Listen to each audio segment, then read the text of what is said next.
Hello అండి అందరికి. ఈరోజు ఒక మంచి ఈవినింగ్ స్నాక్ రెసిపీతో మళ్ళీ వచ్చేసాను. అదేంటంటే బఠానీ చాట్ అనమాట.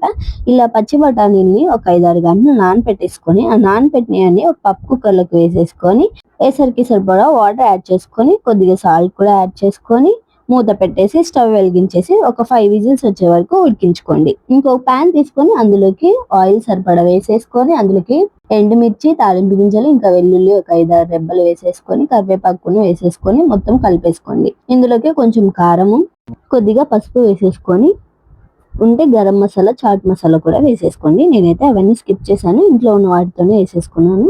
ఇందాక మనం ఉడికించేటప్పుడు బఠానీలలోని ఉప్పు వేసుకున్నాం కాబట్టి సరిపోతే మళ్ళీ వేసేసుకోండి. ఇంకా ఉడికించిన బఠానీ కూడా అందులో వేసేసుకొని మొత్తం కలిపేసి, అందులోకి సన్నగా తరిమి పెట్టిన ఉల్లిపాయను కూడా వేసేసుకొని ఇంకా మొత్తం కలిపేసుకోండి. అంతే, ఇంకా మన ఈవినింగ్ స్నాక్ రెసిపీ అనేది రెడీ అయిపోతుంది. ఒకసారి మీరు కూడా ట్రై చేయండి. ఈ రెసిపీ అయితే చాలా సింపుల్ కదా, ఇంట్లో ఉన్న వాటితోనే చెప్పాను. ఒకసారి మీరు ట్రై చేయండి. ట్రై చేసి ఎలా వచ్చిందనేది నాకు కామెంట్ చేయండి. ఇంకొక మంచి సింపుల్ రెసిపీతో మళ్ళీ కలుస్తాను. అప్పటి వరకు ఉంటాను మరి. Bye bye.